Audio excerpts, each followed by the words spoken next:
Sabah al-Khair, good morning, dear listeners. You're listening to Radio 3CR on 855 AM and Palestine Remembered with Robert Martin, Nasser Mashni and Yusuf Ahmed al-Rimawi.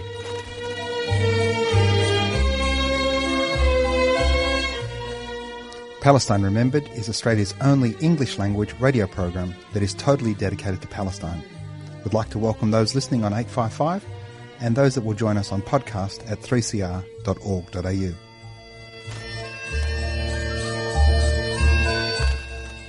Thanks for joining us. Stay with us and enjoy the episode. Bringing you the news and views and the untold side of the Palestinian struggle for freedom from a Palestinian perspective. Good morning, ladies and gentlemen. We've got a very, very special show for you today. But first, before we talk about the show, thank you to everybody that rung in last week during our radiothon. We did phenomenally well. So thanks to everybody that supported the show, that's subscribed. I understand we're about $175,000 of our $250 budget. So it's not too late to subscribe. Go to 3cr.org.au, 3cr.org.au. Donate there, click on that button, call into the station during the week and support 3CR for shows like Palestine Remembered, but so many other shows, as we know. This week, we're going to talk about a dear Palestinian that we lost now 3 years ago, dear Candy Royale. She passed on the 24th of June. She was 37 years old, sadly, when she died from ovarian cancer. She was a spoken word artist and an outstanding Palestinian Lebanese Australian. Joining us is Sarah, a dear friend of the shows, a dear friend of Palestine, and a really, really close friend of Candy's. Morning, Sarah. How are you? Good morning, Nasser. Thanks so much for having me on this important show today. Thank you so much for sharing your time. And I know it's not going to be easy for you talking about the pain of losing somebody so dear, so important to you personally, but also to a cause we hold so dearly. Sarah, why don't you tell us when you first met Candy?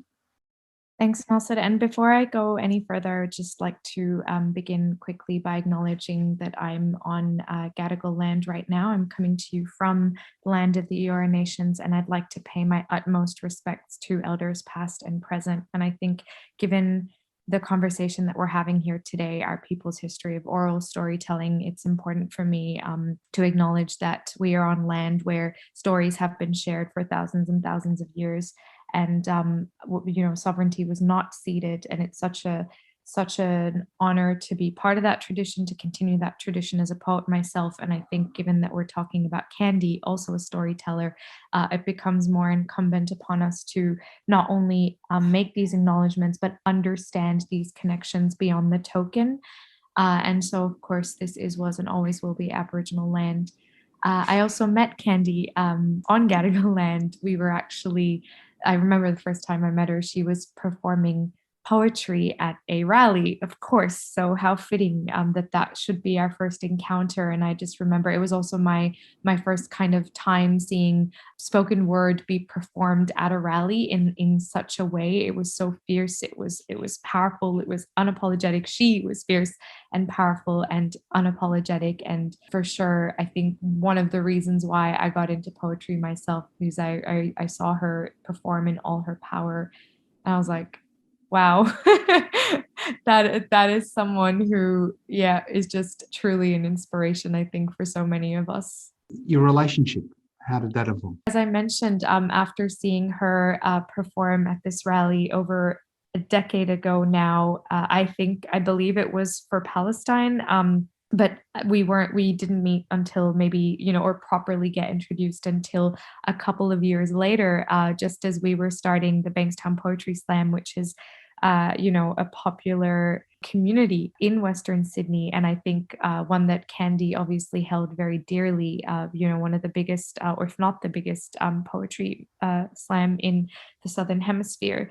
Candy was one of our champions at Bankstown Poetry Slam. I think she recognized the importance of having our own spaces, of having self-determined spaces that were inclusive and welcoming and open and truly intersectional, and where poets could come and inhabit and be and bring all parts of themselves unashamedly. And so Candy was one of our champions early on and one of the first features at Bankstown Poetry Slam. And so what we used to do is whenever we'd have a feature, especially someone as impactful and as incredible and as talented as Candy, they would offer writing workshops. So one of my first writing workshops as a student ever was under Candy's tutelage and mentorship. And of course, those lessons, those poetic lessons, are something that I take into or that I bring into my own journey with me to this day, and that I've carried with me since. Brilliantly said. And her activism wasn't just confined to Palestine. Obviously, the show's Palestine Remembered. She was Palestinian, and she was so dear to us for that. But you spoke about intersectionality and the connectedness of all of our struggles, whether it be with our Indigenous brothers and sisters or ourselves as settlers here. But her activism was profound. Yes, that's right. I think first and foremost, of course, as I mentioned to you, she was formidable and unapologetic in her own poetry. So she did not mince words. These issues were front and center of her poetry. She used to say that her poetry was part of her resistance, as we know, and that it was deeply political. It wasn't poetry, it wasn't passive. It was something that we use as a tool to fight and to fight justice and to fight injustice, for justice. And to be able to use that, wield that with responsibility, to understand our privilege and to be able to shine a light on the issues that affect the most marginalized in our societies.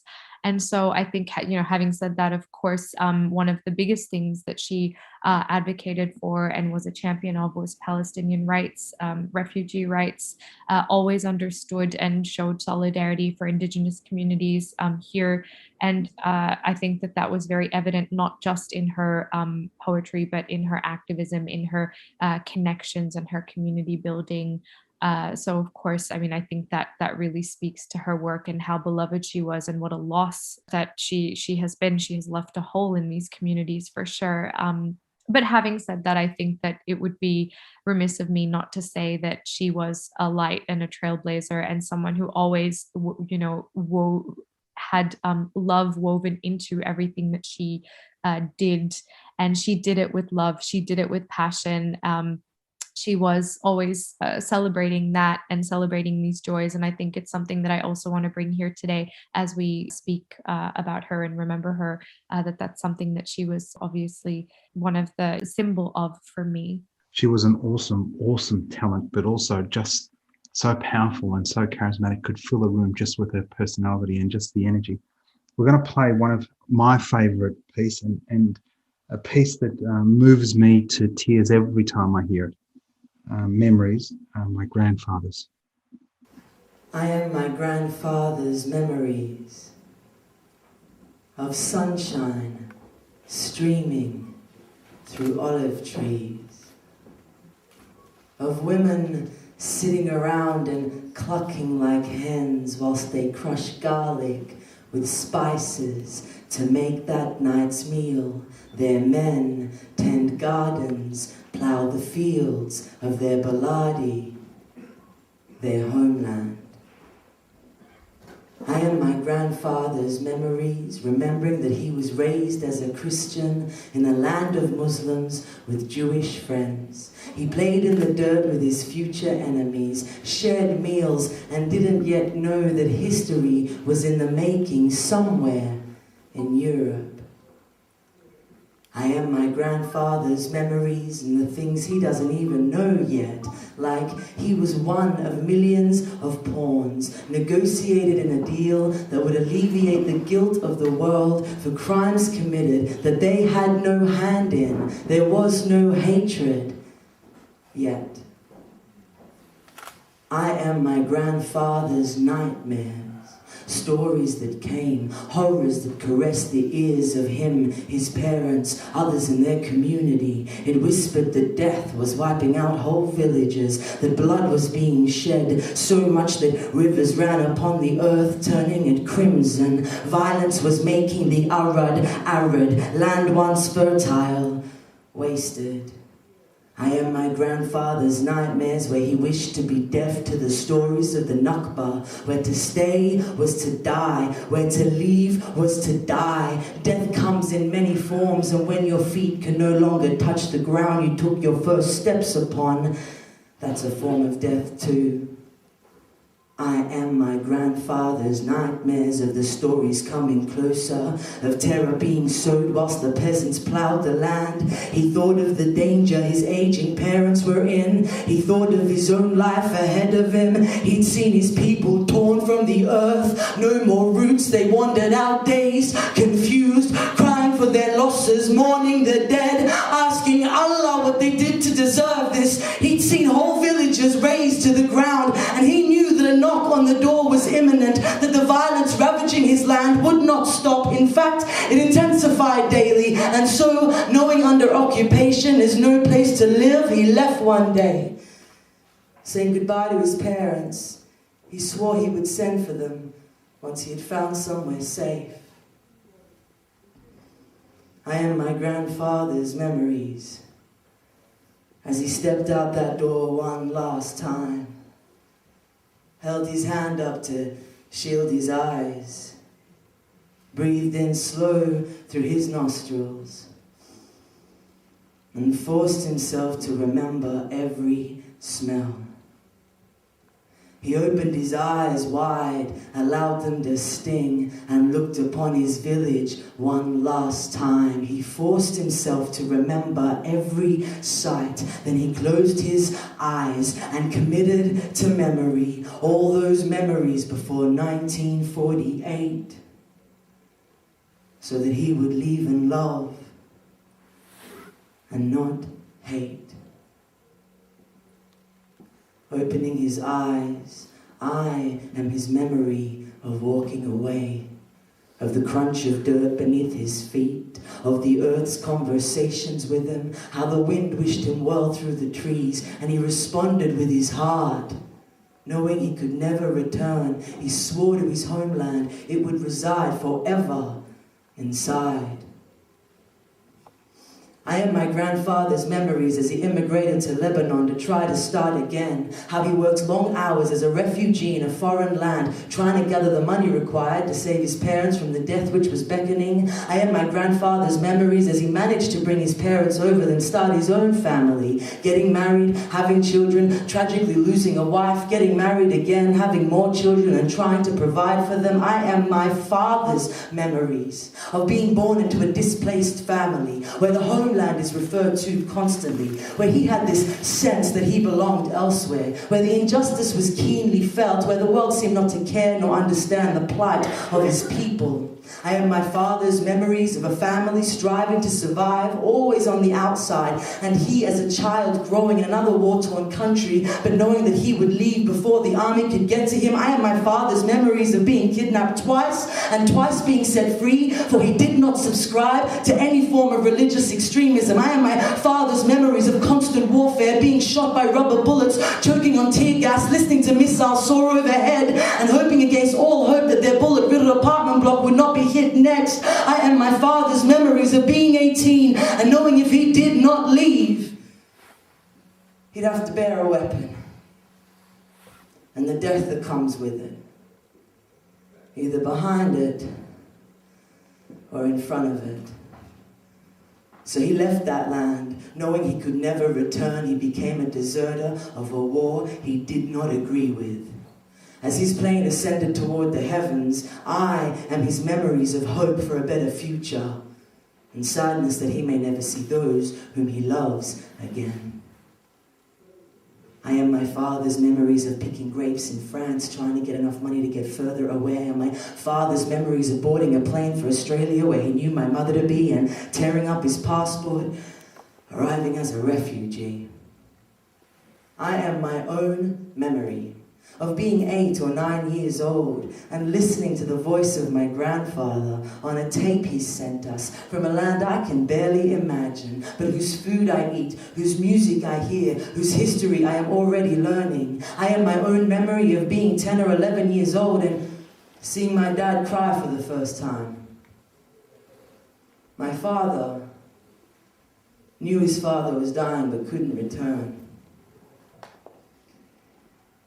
He didn't get to say goodbye to his barber on his deathbed. That's when I became my grandfather's memories. You see, he could no longer remember now that he'd been buried.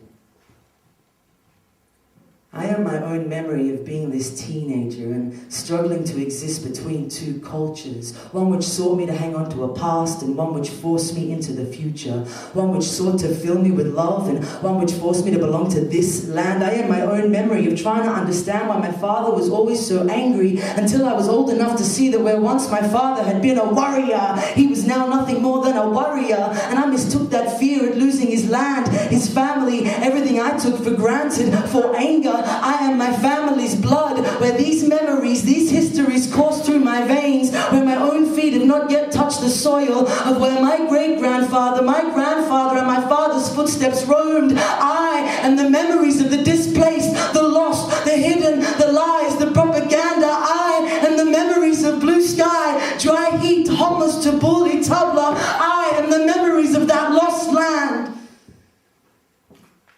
And this land gained. I love this poem so much. It's also, I remember when she performed it, I obviously have it in her book. And yeah, I actually return to it regularly. And so I'm glad that you chose it here today. Tara, why don't you tell us a little bit about her impact beyond the poetry slam, etc., her impact into the community, aside from yourself? As I said, I think that the fact that Candy was someone who didn't just her activism, her passion and her activism didn't just stop at poetry, I think, and words. It started at poetry and at words and on the stage, but also off stage with community. And she was very passionate about making sure that her everything that she did was infused with this fight for justice, whether it was an anti-colonial or pro-refugee rights. And so, and the other thing she was very passionate about, which I want to mention today, is elevating voices, elevating poets of color, and particularly women of color in the poetry scene, because as you can imagine, and as I said before, Candy was a trailblazer and one of the first, if not the first, as far as I know, Palestinian spoken word artists to reach the kind of some of the milestones that she did. So she was very big on not only creating this consciousness, but making sure that we were connected in our art and within these communities, and creating windows. She was very concerned with creating windows and doors to uplift other poets, to upskill them and uplift them so that they can tell and share their stories in a way that wasn't subjected to the white gaze, that was very self-determined, and that was true to their own struggles as well. She was recognized internationally. She toured the world. She was a force beyond just Australia. That's right. Yeah. And I mean, she here in Australia, she had won a couple of slam championships. If I'm not mistaken, the Nimbin was one of them. She was also the Red Room Poetry Fellow, which is, a huge deal, significant. And again, the first Palestinian queer woman to achieve that. So definitely someone who set or paved the path for so many of us. And again, was always doing it in a way where she brought us along with her on that journey. And she was very, always wanted to show our collective strength with the strength of our divergent voices. This next piece we're going to share, Sarah, you recorded with her. Tell us a little bit about it. Well, yes, actually, it was a project that was started with the filmmaker Jackie, who had originally started this project with Candy, and then unfortunately Candy passed away in the middle of it. And we wanted to continue, to pick up where the project had stopped and to continue her legacy in a way that did her, at least to the extent that something like this can do Candy justice, to do her justice. And it was definitely a communal effort. So myself and Jackie, the filmmaker, and a bunch of poets, as I said, women of color particularly, who were all inspired and or connected with Candy and involved in her life one way or another, came together to record this poem and to film it as well into a short story so that we can have something, a piece of Candy's to take forward and to remember her message, which was that of pure love. So the poem is called Love and Revolution.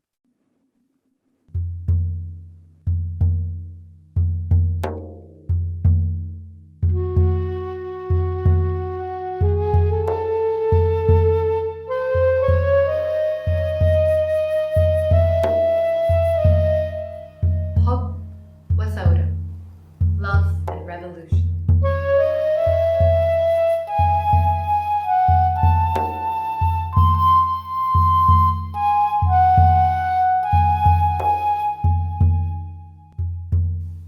Sister, you have a sound for everything. A sound for when you sat down on that bus and refused to get up. When you rallied the 67 vote campaign, but history books still don't know your name. When governments forced the Bismillah out of our mouths, redrew our lines, put us behind barbed wire fences, left us to bury our children in Gaza. When they dropped bombs of democracy in March 2003, then called it civilization, bleached the reef, made backdoor deals with Adani, you call that civilization? Sister, you have a sound for January 26, the backs of paddy wagons and 40-degree heat, from those stolen throughout generations to those waiting for reparations, for the splinted syllables that split humans in halves, to the strikes for our rights in every square and every street. We have a sound for everything. Every time we said please and no and thank you, and someone spoke over us, silenced, managed, dismissed, diminished, erased us, we will not be denied from conversations like verbs without their person. Nobody taught us language, but we're fluent. Our breathing is louder than bullets, our bodies bending infinite prayers, folding into each other. Sister, we have a sound for everything. We are not collateral, not cogs in their war machines. The function of our fight for freedom is to help free, to imagine what is possible, to struggle against tyranny. Apartheid walls will always collapse. We won't stretch ourselves empty to fill in the gaps of tired men, of tired country. We're not bound by respectability. We're glorious even in mediocrity. No need for humanizing mythology or narratives that divide and define us in binaries. Sister, your life is a promise this empire was never going to keep. I won't let you burn at the stake. Just don't become accustomed to the flame. We won't politely wait for them to put out the fires they started. Sister, I know you have a sound for everything. A sound for your silence, for your strength, for your service, for your solidarity, your surviving. They don't care about the difference between us. More than ever, there is no difference between us. Being othered costs. They came for them, so they'll come for us. How many messengers do you need? They call me a prophet, which shows how desperate we are to believe in something. I'm no conduit for those gods I can't see. See this, we connect through humanity. Shared stories, 7 billion bodies and beating hearts to create our own destiny. We need peace for that. Greed is not in our nature. They teach us not working is failure. Now we're strangers, worshipping the dollar, in danger of becoming our own slave drivers, surviving enough to be pit against us. Every form of ism of us to distract from the fact you and me, we are pure love, pure love. We are pure love, pure love. We are pure love, pure love. We are pure love, pure love. Never forget where we're from or whose shoulders we stand on. Sister, you are a map of people and places, a river moving people to places. We honor ancestry. We are our teta's memories. We don't need permission. We're the difference between sight and vision. Follow tradition and forge our own stories to share.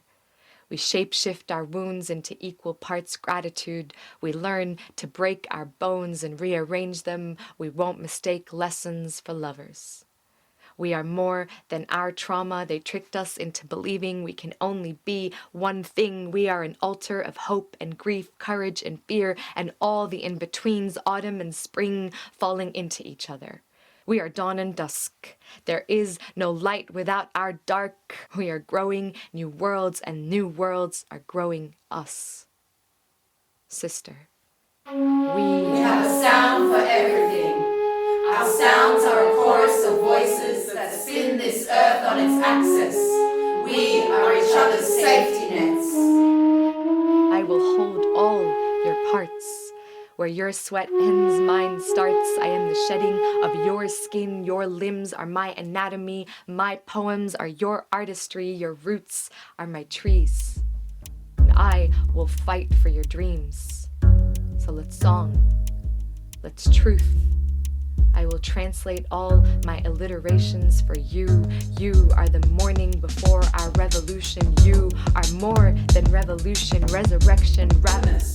Rage, resistance, you're rising, unstoppable, hopeful. Together, radical love is possible. You are loved here. There is love here. There is healing here. And your heart, our hearts are the size of everything. We are pure love, pure love. We are pure love, pure love.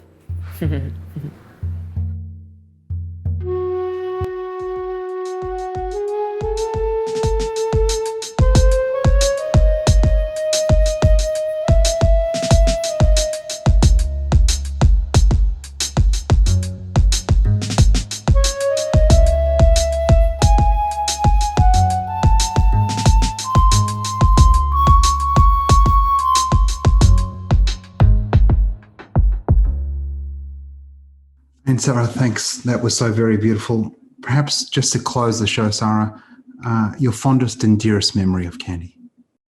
There are so many, particularly, of course, artistic moments, performances, celebrations, features. But I think one of the things and rallies, I should say, as well. But one of the things that I remember most is a chat that her and I had very early on, kind of in my, I guess, poetry journey. And she said to me that women, and particularly Arab women, Palestinian women, have for so long had to cede space. We're silenced and we are censored and, often self-censor because of the violence, and the cost of being who we are and speaking out is too high. But she told me that we shouldn't let that we shouldn't let that fear get to us, and that we should, if we're angry, we should let that anger sit alongside justice and sit alongside love and keep doing what we're doing and support each other. I think that was the main thing, that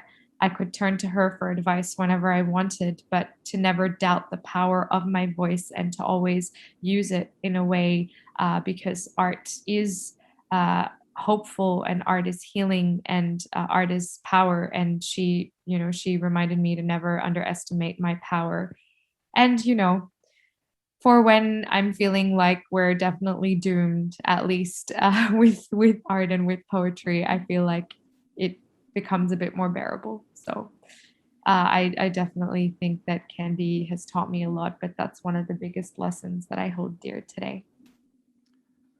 Sarah, thanks so very much for sharing your personal journey with Candy, someone so powerful, so very brilliant, and sadly gone so soon, 37 years of age from ovarian cancer. There was a quote in The Guardian, an obituary there, that on June the 5th, so only 20 days before she passed, she's quoted as saying, "I finally arrived at where I needed to be." And it's a beautiful way to end a life, sadly too short. And thank you so very much for sharing your personal memories and for the work you've done since in honouring her. And we hope that her friends might listen to this show and shed a tear and remember just how special she was to all of us. Thank you so much, Nasser and Vale, Candy. Met with Sarah. Thanks again, Sarah, for joining us.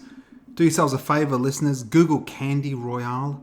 Listen to some of her work. Watch some of her YouTube videos. You'll truly be impressed, as we all were, any of us that had ever met her or seen her perform, just to the power of her spoken word art and her empathy with all humans, but in particular as a Palestinian speaking to Palestine and other Indigenous struggles. Be sure to tune in next week. There's never been a better time for a free Palestine, and you're all part of that struggle.